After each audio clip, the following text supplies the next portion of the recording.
September ২০২৪ Dhaka বিশ্ববিদ্যালয়ের অধ্যাপক শহীদুজ্জামান বলেন, ভারতকে মোকাবেলা করতে পাকিস্তানের সাথে পরমাণু অস্ত্র চুক্তি করতে হবে বাংলাদেশকে। এই একটি কথাতেই নড়ে চড়ে বসে ভারত। বৈঠকে বসেন ভারতের সামরিক ও সরকারের শীর্ষ নেতৃত্বরা। কিন্তু এবার আরও বড় ধাক্কা ভারতের জন্য, কারণ বাংলাদেশ এবার সরাসরি অত্যাধুনিক কিছু মিসাইল এবং অস্ত্র কিনছে পাকিস্তান থেকে, যার রেশ ধরেই হয়তো ভারতের স্বরাষ্ট্রমন্ত্রী অমিত শাহ সীমান্তে বাংলাদেশিদের ঝুলিয়ে রাখার মতো বিস্ফোরক মন্তব্য করে বসেন। কারণ পাকিস্তান থেকে যেসব অস্ত্র কেনা হচ্ছে তা ভারতের জন্য উদ্বিগ্ন হওয়ার কারণই বটে। সম্প্রতি বাংলাদেশের সেনাবাহিনী পাকিস্তানের অর্ডিন্যান্স ফ্যাক্টরি থেকে Baktar Shikan anti tank guided missile ATGM কেনার সিদ্ধান্ত নিয়েছে, যা শুধু ভারত নয় বরং পুরো বিশ্বের জন্য সাক্ষাৎ এক আতঙ্ক। বাংলাদেশ সেনাবাহিনী তাদের আক্রমণ ক্ষমতা বাড়াতে এবং প্রতিরক্ষা ব্যবস্থাকে আরও শক্তিশালী করতে পাকিস্তান থেকে এই বখতার শিকান অ্যান্টি ট্যাঙ্ক মিসাইল সংগ্রহ করছে।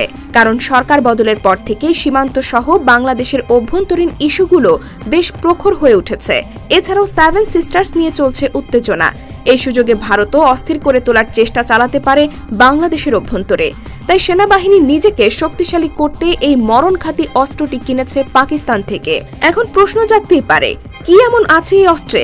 এই মিসাইলটি মূলত চীনের তৈরি। চীনের অত্যাধুনিক নরিনকো HJ-8 মিসাইলের একটি সংস্করণ, যার নাম শুনে কেঁপে ওঠে স্বয়ং আমেরিকাও। তবে এই অস্ত্র পাকিস্তানের লাইসেন্স নিয়ে উৎপাদন করার অনুমতি আছে। এটি অপটিক্যাল এবং ইনফ্রারেড ট্র্যাকিং ব্যবস্থার মাধ্যমে নির্ভুলভাবে লক্ষ্যবস্তুতে আঘাত হানতে সক্ষম। মিসাইলটি ট্যাঙ্ক সহ অন্যান্য সাঁজোয়া যান ধ্বংস করতে ব্যবহৃত হয়, যা বাংলাদেশ সেনাবাহিনীর জন্য এক নতুন শক্তি যোগাবে। বখতার শিকান ATGM মূলত একটি ট্রাইপড মাউন্টেড মিসাইল লঞ্চার, যা দূরবর্তীভাবে নিয়ন্ত্রণ করা যায়। অর্থাৎ আপনি অনেক দূরে বসেই এই মিসাইল নিয়ন্ত্রণ করতে পারবেন। এই মিসাইলের অন্যতম বৈশিষ্ট্য হল এটি তারের মাধ্যমে নির্দেশিকা সংকেত পাঠায়। তারপর উচ্চ বিস্ফোরক অ্যান্টি ট্যাঙ্ক ওয়্যারহেড দিয়ে ট্যাঙ্ক কিংবা যে কোনো সাঁজোয়া যান মুহূর্তে ধ্বংস করতে পারে এই মিসাইল। মিসাইলটির দৈর্ঘ্য 5.13 ফুট এবং ব্যাস 4.72 ইঞ্চি। পুরো সিস্টেমটির ওজন 250 কেজি, যা সহজেই সরিয়ে নেওয়া সম্ভব। তবে বখতার শিকান ATGM মূলত ট্যাঙ্কের বিরুদ্ধে ব্যবহারের জন্য তৈরি, আর এই মিসাইল কেনার চুক্তি এখন ভারতের জন্য উদ্বেগের কারণ হয়ে উঠেছে। বিশেষজ্ঞরা মনে করছেন, ভারতীয় সেনাবাহিনীর প্রতিরক্ষা ব্যবস্থা বাংলাদেশের এই নতুন মিসাইলটিকে মোকাবেলা করতে এখনও প্রস্তুত নয়। ভারতের সেনাবাহিনীর হাতেও দ্রুত এবং উন্নত অ্যান্টি ট্যাঙ্ক গাইডেড মিসাইল রয়েছে। পাকিস্তানে এই মিসাইল ভারতের মিসাইলের চেয়ে অনেক বেশি কার্যকর।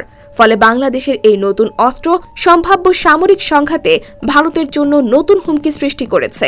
বাংলাদেশের এই অস্ত্র সংগ্রহ মূলত সেনাবাহিনীর প্রতিরক্ষা সক্ষমতা বৃদ্ধির অংশ হিসেবে দেখা হলেও এর অভ্যন্তরীণ ইস্যুটি ভারতও আঁচ করতে পেরেছে।